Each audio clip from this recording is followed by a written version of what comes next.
What is the best situation for Chris Paul? Best situation for Chris Paul is the Los Angeles Lakers. And I say that because of this. Chris Paul has never been on the best team in basketball. And you may say, well, if he were an even greater player, he would have made some team the best team in basketball. That's right. He's not LeBron James. He's 6 feet tall. He's not closer to 7 feet tall. But he is among the greatest shorter players in the history of the game. He is a perfect point guard by the old school standards and a great one by these standards. I used to, whenever Stephen A. and I would talk about this, even off camera, I'd say, Stephen A., he must be like Larry Brown. So if you ever heard Larry Brown talk about point guards, his like platonic ideal of a point guard, and Stephen A., you've told me, yup, exactly. He talked about Chris Paul. But he has not been a top 3 player, let's say, in basketball. And his teams, while talented, he's been on a lot of talented teams, a lot of good teams, have never been the team where you look on paper, you say, that team should win the championship. Not even the year that he had Blake Griffin and DeAndre Jordan and the Warriors were on their way up and it was tough. Like, not even that year on paper would you say Clippers are the best team in basketball. And so if you say, well, he's going to the Lakers who just won a championship, that's ring chasing, I think he's entitled. I think he's entitled to join a team where with him on it, especially, you'd say, okay, now he's on the best team in basketball. If they don't win a ring then, fine, that's on Chris Paul. It's actually some downside risk, maybe with not too much upside. But let's keep in mind, playoff Rondo's a real thing. You say whatever you want about Rondo. When the playoffs start, you have an all-star now. Rondo plays at all-star level during the playoffs, and he just did it again. It's not, obviously, Rondo wouldn't be on the team if Chris Paul was on the team. So it's not like Chris Paul is just riding some great, like the way KD went to the 73-win Warriors. It's not quite that, especially since we acknowledge there are some other teams around the league on their way up who should make the Lakers' job more difficult this year. For all those reasons, and for the fact that Chris Paul, his resume doesn't have a ring, not his own fault. It's because he's never actually had the real kind of fighting chance that a lot of the other players who won rings has had. I think it's fine for him to go to the Lakers and ring chase in that way, and I think if he did, they would win another one. Well, first of all, I think you're wrong, but I respect where you're coming from. I just disagree with you because I know a few things you may not. Number one, CP3 does not want to go to the Lakers. He does not want to go to the Lakers. I don't know the reasons why. I deduce from what I've heard that the reasons he doesn't want to go to the Lakers is because, they've already established, they're already accomplished, and there's really nothing to do for them. They would only be doing something for him, and that is ring chasing, and that's not the kind of ring chasing that he wants to be a part of in terms of stacking the deck. He'd rather go someplace where he can be himself and be the leader that he is. If he go to the Lakers, he's taking the ball out of LeBron James' hands. LeBron James is moving more without the ball.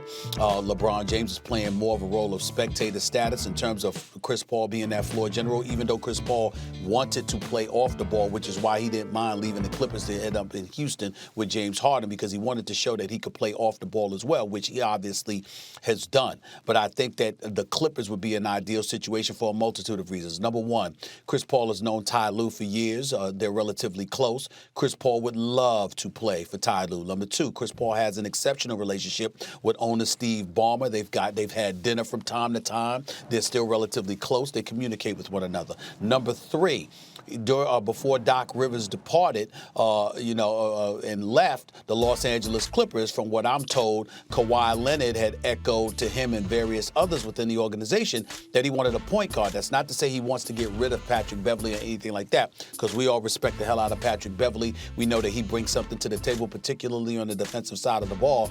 But offensively, in terms of being a floor general and running the show and spotting open shooters and open men, that's not necessarily his thing.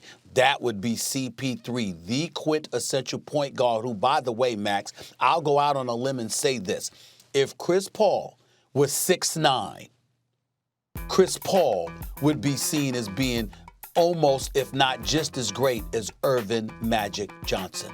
That's how great of a floor general Chris Paul is at 6 feet tall. Imagine if he was 6'9", okay? This brother knows how to run an offense. He knows how to run a show. He doesn't just know his job. He knows everybody else's job. He's a career 18-point-per-game scorer, 20 points in the postseason, averaging nearly 10 assists per game, career 47% shooter from the field. And, oh, by the way, last year shot 90% from the free throw line, and for his career, 87% from the free throw line. Plus, he's considered a big-time defender and a quintessential floor general. You're the Los Angeles Clippers. What was missing? Who to get the ball to, when to get the ball to them, what spots to get them the ball in, et cetera, and somebody that holds everybody else accountable, that doesn't just sit there with indifference swarming all over their body. I'm going to do my job. It's everybody else's problem to figure out how to do theirs. That's not how he operates. He is a leader. And by the way, he's not interested in being your friend. He doesn't give a damn who likes him or anything like that. He's the president of the Players Association. There's a few people that would like Andre Iguodala to be the president, not him. Chris Paul don't give a damn about that. He gives a damn about getting the job done. And he's the same way on the basketball court. And if you put him in an ideal situation, which I think the Clippers would be with talent on their squad, if you've got that floor general running the show, and Kawhi Leonard and Paul George and those boys have to look at him, and he's an extension of Coach Ty Lue in terms of doing what they want to do, I think it would elevate the Clippers in a fashion that would make them the stiffest challenger to the Los Angeles Lakers in the Western Conference, if not the entire NBA. Well, that's how I view it, and that's why I think it's the Clippers that's a better situation for Chris Paul than the Los Angeles Lakers.